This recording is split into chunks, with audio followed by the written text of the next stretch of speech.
অনেকদিন আগের কথা। বল্লগড় নামে এক রাজ্য ছিল। সেই রাজ্যের শাসক ছিলেন রাজা বল্লধর। বল্লগড় রাজ্যের প্রজারা অনেক সুখী ছিল, কারণ রাজা বল্লধর খুবই ভালো মানুষ ছিলেন। তিনি প্রজাদের বাড়ি বাড়ি গিয়ে প্রজাদের খেয়াল রাখতেন। এজন্য রাজ্যের ছোট থেকে বড় সবাই রাজাকে চিনত। হঠাৎ এক রাতে দুজন ঘোড়ার খামারি খামারে আসছিল। তখন তারা দেখতে পায় রাজা রাতের বেলায় খামারে প্রবেশ করছে। তারা রাতের বেলা রাজাকে দেখে অনেক অবাক হয়ে যায়। এ কি, মহারাজা এত রাতে এই ঘোড়ার খামারে একা এসেছে কেন? আমিও তো সেটাই বুঝতে পারছি না। মহারাজ তো কখনো রাতের বেলা এখানে আসে না। তাহলে আমাদের লুকিয়ে দেখতে হবে মহারাজা কেন এখানে এসেছে। হ্যাঁ হ্যাঁ, লুকিয়ে দেখতে থাক।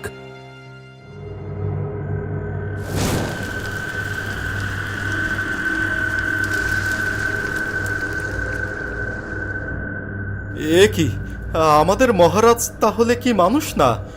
মানুষ হলে কি করে আস্ত ঘোড়া নিমিষের মধ্যেই খেয়ে ফেলবে?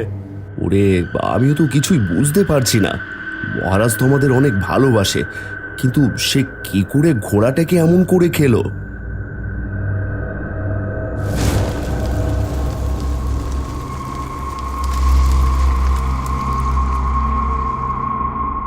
কাকা, আমার কিন্তু অনেক ভয় করছে।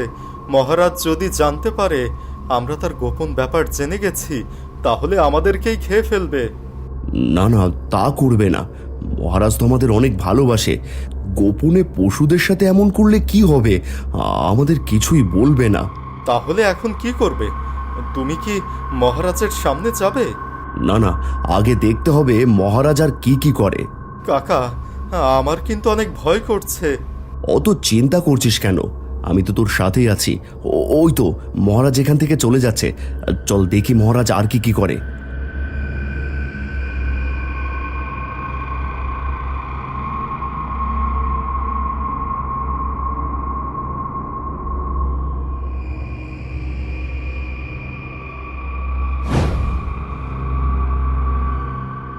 কাকা, মনে হয় মহারাজের জল তৃষ্ণা পেয়েছে, যার কারণে জল পান করতে মহারাজ এখানে এসেছে। কি যে বলিস! মহারাজ এই নোংরা জল পান করবে কেন?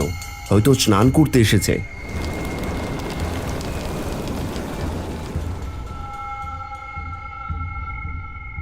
দেখলে কাকা, আমার কথাই সত্য হলো। মহারাজ কিভাবে ওই পুকুরের সব জল পান করে নিল। হ্যাঁ রে, এখন তো মহারাজকে দেখে আমারই ভয় লাগছে। তাহলে এখন কি করবে? কি আর করব, তাড়াতাড়ি পালা এখান থেকে।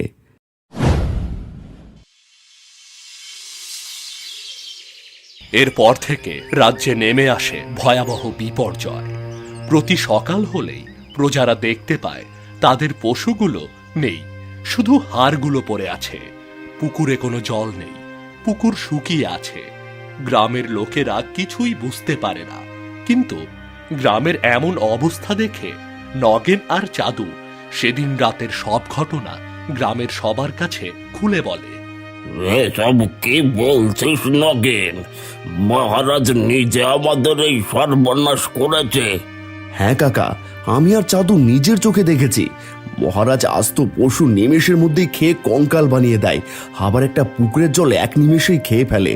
তোরা আগে থেকে জানার পরও কেন এত বড় ঘটনা লুকিয়ে রেখেছিস? সত্যি কথা বলতে, আমরা এমন ঘটনা দেখে অনেকেই ভয় পেয়ে গিয়েছিলাম।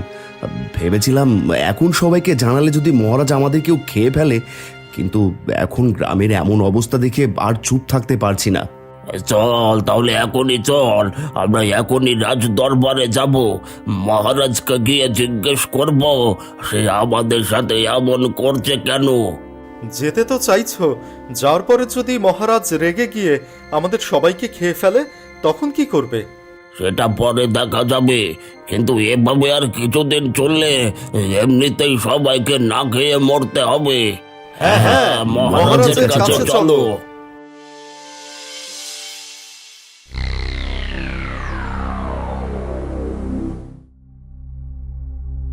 প্রজারা বলো, তোমরা কেন এই রাজদরবারে এসেছো?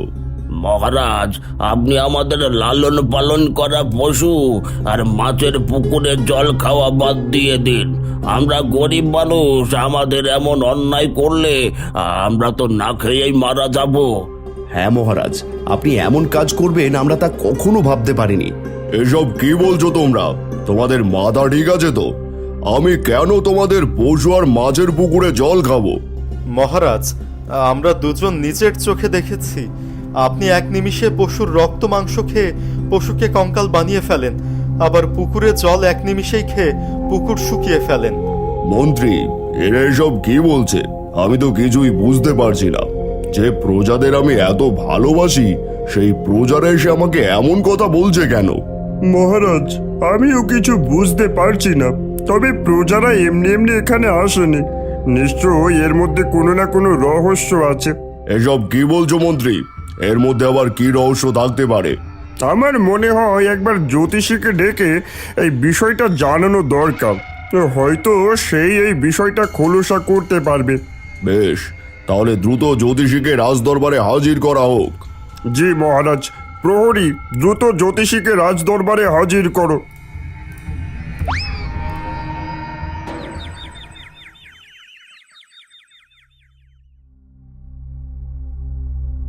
মহারাজের জয় হোক। মহারাজ হুকুম করুন, আমাকে কি করতে হবে? আপনাকে কিছু করতে হবে না, শুধু বলুন আমার রূপ নিয়ে আমার রাজ্যের প্রজাদের ক্ষতি কে করছে। ঠিক আছে মহারাজ, আমি এখনই দেখছি।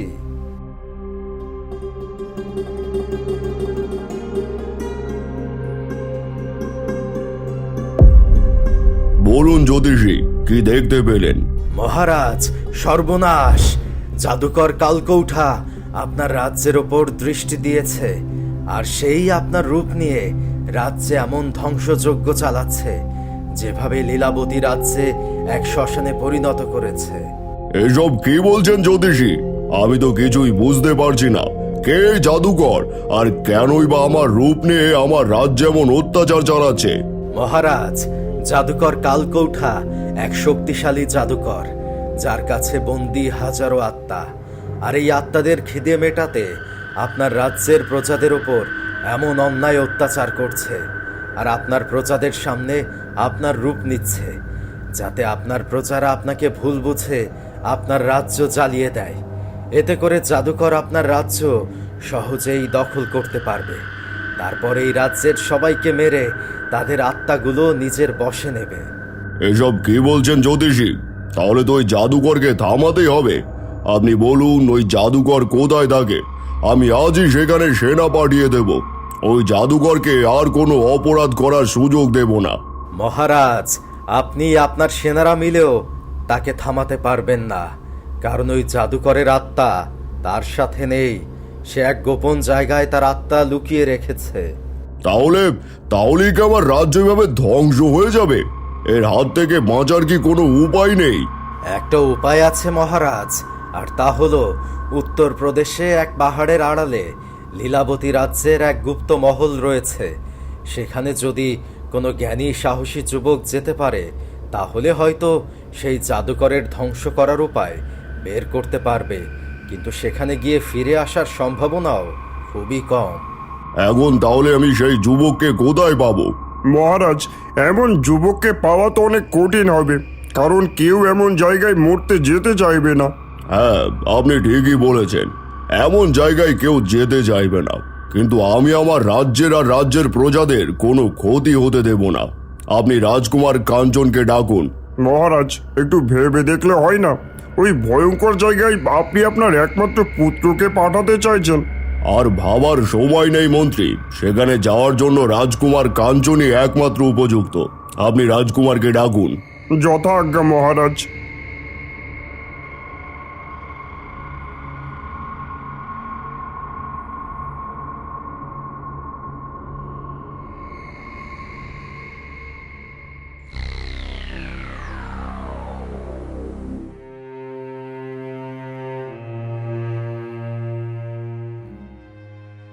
আদেশ করুন পিতাজি, আমাকে কেন ডেকেছেন? রাজকুমার, আমি তোমাকে শিক্ষা ও সংস্কৃতি সবকিছু দিয়ে বড় করেছি। এখন যদি আমার রাজ্যের প্রজাদের জন্য তোমার প্রাণ উৎসর্গ করতে হয়, তুমি কি তাতে প্রস্তুত? হ্যাঁ পিতাজি, আমি আমার রাজ্যের প্রজাদের জন্য আমার প্রাণ উৎসর্গ করতে সদা প্রস্তুত। আপনি শুধু আদেশ করুন আমাকে কি করতে হবে। বেশ, তোমাকে উত্তরপ্রদেশের পাহাড়ের আড়াল থেকে গুপ্ত মহল খুঁজে বের করতে হবে, আর সেখান থেকে জাদুকর কালকৌটার মৃত্যুর উপায় বের করে জাদুকর কালকৌটাকে মেরে ফেলতে হবে। তা না হলে এই রাজ্যের প্রজারা কেউই বাঁচবে না। ঠিক আছে পিতাজি, আমি আজই উত্তরপ্রদেশের উদ্দেশ্যে রওনা হব, আর যে করেই হোক আপনার আদেশ আমি পালন করব।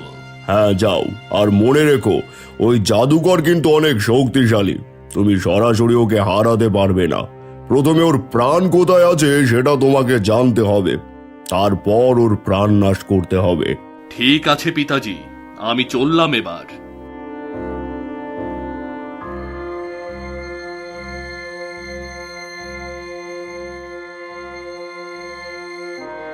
মহারাজের জয় হোক, মহারাজের জয় হোক, মহারাজের জয় হোক। মহারাজের জয় হোক।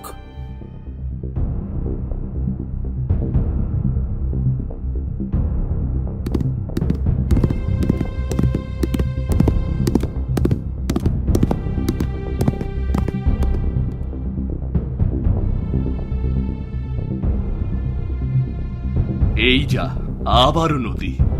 আর কতগুলো নদী পার করতে হবে? এই যে বাবা, তুমি কোথায় যাবে? আমি উত্তরপ্রদেশের লীলাবতী রাজ্যের পাহাড়ের আড়ালে গুপ্ত মহলে যাওয়ার জন্য বেরিয়েছি। কি তুমি ওই ভয়ঙ্কর পাহাড়ের কাছে যেতে চাও?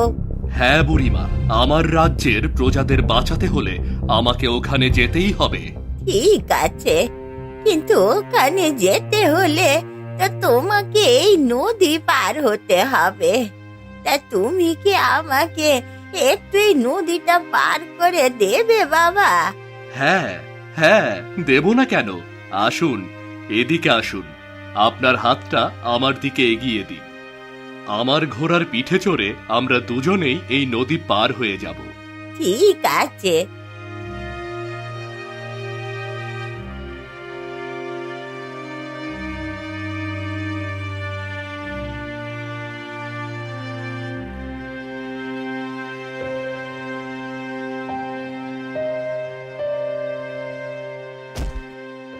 বাবা, তোমাকে অনেক অনেক ধন্যবাদ, কিন্তু তুমি যেখানে যেতে চাইছো সেখানে যাওয়া সহজ, কিন্তু ফিরে আসা অনেক কঠিন বাবা। কারণ ওখানে জাদুকর আর জাদুকরের পোষা আত্মারা থাকে। যত কঠিনই হোক, আমাকে যে সেখানে যেতেই হবে, তা না হলে ওই জাদুকর আমাদের রাজ্যের সবাইকে শেষ করে দেবে। ঠিক আছে, দাঁড়াও।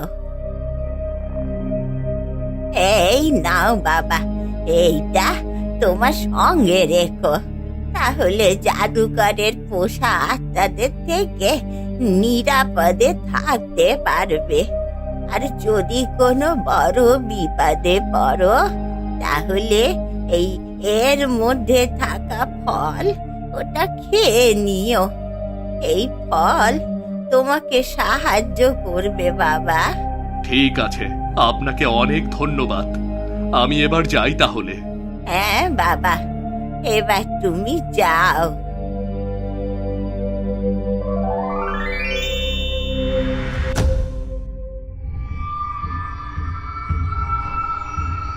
আমাকে ছেড়ে দিন আমাকে। ছেড়ে দেব? রাজকুমারী, তোমাকে আমি ছেড়ে দেওয়ার জন্য বাঁচিয়ে রাখিনি। তোমাকে আমি আমার রানী করব। আর কয়েকটা দিন ধৈর্য ধরো। বল্লগড় রাজ্য দখল করে আমি তোমাকে নিয়ে সেখানে থাকবো, আর সেখানকার প্রজাদের আত্মা বানিয়ে তোমার সেবক করে দেব। তুমি আত্মাদের রানী হয়ে থাকবে। না, আমি আপনার রানী হতে চাই না, আমাকে ছেড়ে দিন। আপনি আমার বাবা মা সহ আমার রাজ্যের সবাইকে মেরে ফেলেছেন, দয়া করে এবার আমায় ছেড়ে দিন। আমি আপনার রানী হতে চাই না। কেন কেন তুমি আমার রানী হতে চাও না?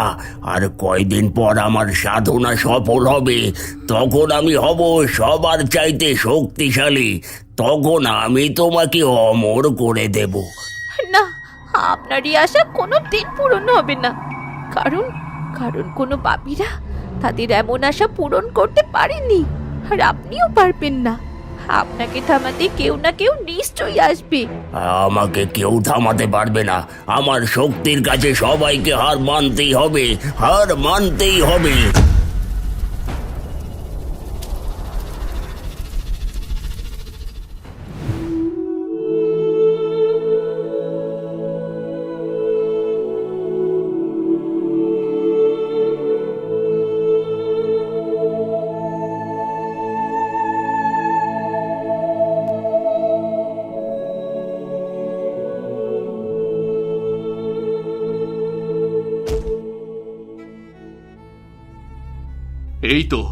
এই তো আমি পেয়ে গেছি সেই মহল, পেয়ে গেছি। যাই, এবার ভেতরে যাই। ভেতরে হয়তো জাদুকরকে মারার কোনো উপায় লুকিয়ে থাকতে পারে।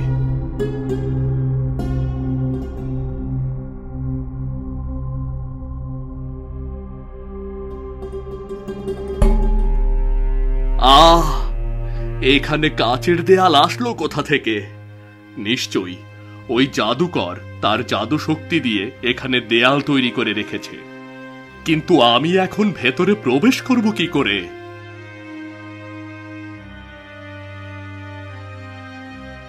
কে আপনি? আর এখানে এখানে কেন এসেছেন? আমি বল্লগড় রাজ্যের রাজকুমার কাঞ্চন। কিন্তু তুমি কে? আমি এই রাজ্যের রাজকুমারী। জাদুকর আমাদের রাজ্যের সবাইকে মেরে আমাকে মহলে আটকে রেখেছে। তাছাড়া এবার জাদুকর আপনাদের রাজ্য দখল করতে চাইছে। আপনাদের রাজ্যের সবাইকে বাঁচাতে হলে দ্রুত গিয়ে সবাইকে রাজ্য ছেড়ে যেতে বলুন, নয়তো ওই জাদুকর প্রথমে রাজ্যের পশুদের খাবে, আর তারপর রাজ্যের মানুষদের মেরে তাদের আত্মাকে বশ করবে। না, এই জাদুকরের ভয়ে আমরা আমাদের রাজ্য ছেড়ে পালাতে চাই না। তুমি কি আমাকে এই জাদুকরের আত্মার সন্ধান দিতে পারবে, যেখানে জাদুকর তার নিজের আত্মা লুকিয়ে রেখেছে? হ্যাঁ পারবো, কিন্তু সেখানে আপনি আমি কখনোই পৌঁছতে পারবো না। কারণ জাদুকর সেখানে তার জাদুর দ্বারা অদৃশ্য দেয়াল তৈরি করে রেখেছে। আপনি বাঁচতে চাইলে এখান থেকে এক্ষুনি চলে যান, নয়তো ওই জাদুকর চলে আসবে। আর সে চলে এলে আপনি আর কখনো ফিরে যেতে পারবেন না। আসলে আসবে, আমি ভয় পাই না। তুমি শুধু বলো কি করে আমি ওই জাদুকরকে শেষ করে দিতে পারবো। কোথায় সেই জাদুকরের আত্মা লুকিয়ে রেখেছে? বলো রাজকুমারী, বলো। জাদুকর তার আত্মা মহলের পেছনে ঝর্ণার পুকুরের জলের নিচে একটা ফুল বানিয়ে রেখেছে। আপনি যদি ওই ফুল খুঁজে এনে সেটাকে ছিঁড়ে ফেলতে পারেন, তাহলে ওই জাদুকর তৎক্ষণাৎ মারা যাবে। কিন্তু আপনি সেখানে কখনোই পৌঁছতে পারবেন না। ওই তো ওই জাদুকর আসছে। আপনি পালান, তাড়াতাড়ি পালান এখান থেকে। না, আমি পালাবো না। আমি ওই জাদুকরকে মেরে তোমাকে মুক্ত করে তবেই এখান থেকে যাব।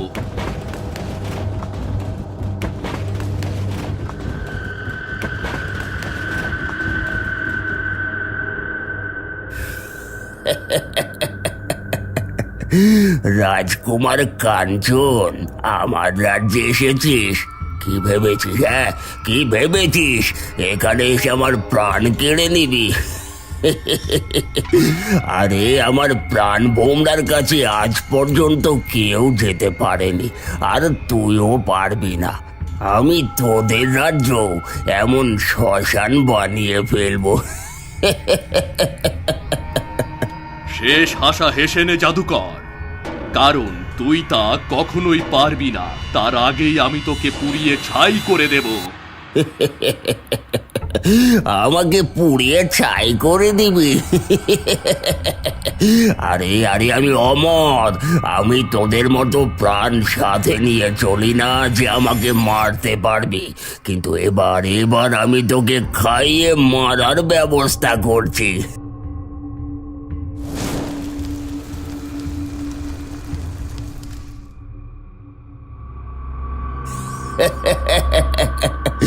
এবার পারলে আমাকে কিছু করে দেখা।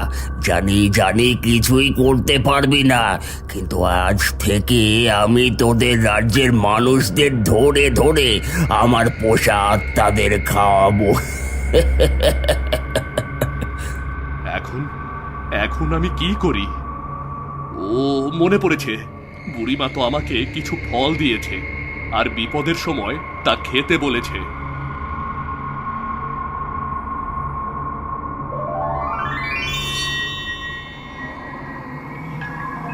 এটা খাও রাজকুমারী, তাড়াতাড়ি খাও। না না রাজকুমারী, খাবে না, খাবে না, তুমি খাবে না।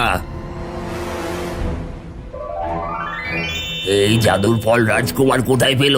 এই জাদুর ফল তো একমাত্র শক্তিশালী পরীর কাছে পাওয়া যায়, কিন্তু ওই পরীকে রাজকুমার কোথায় পেল? না না না না, যে করে হোক রাজকুমারকে থামাতেই হবে। রাজকুমারী, এখানেই কি জাদুকরের প্রাণ লুকানো আছে? হ্যাঁ, ওই জলের নিচেই জাদুকরের প্রাণ লুকোনো আছে। আপনি জলের গভীরে গেলেই দেখতে পাবেন, সেখানে এক পদ্ম ফুল ফুটে আছে, আর সেই পদ্ম ফুলের মধ্যেই জাদুকরের প্রাণ রয়েছে।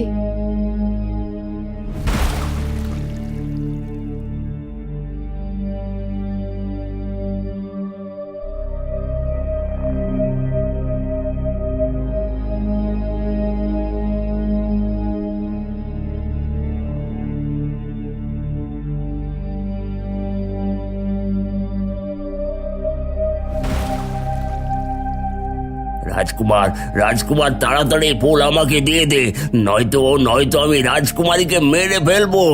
তুই তা কখনো পারবি না দুষ্টু জাদুকর, কারণ রাজকুমারী জাদুর ফল খেয়েছে। তুই এখন রাজকুমারীকে স্পর্শও করতে পারবি না। জাদুকর, তুই অনেক অন্যায় করেছিস, এবার তোর মরার সময় হয়েছে। মরার জন্য প্রস্তুত হ। না, আমার প্রাণ আমায় ফিরিয়ে দে, আমি সবকিছু ঠিক করে দেব। আমাকে মারিস না, আমার প্রাণ আমাকে দিয়ে দে। তোর মতো পাপীকে বিশ্বাস করে বোকামি করার মতো মানুষ আমি নই। না না,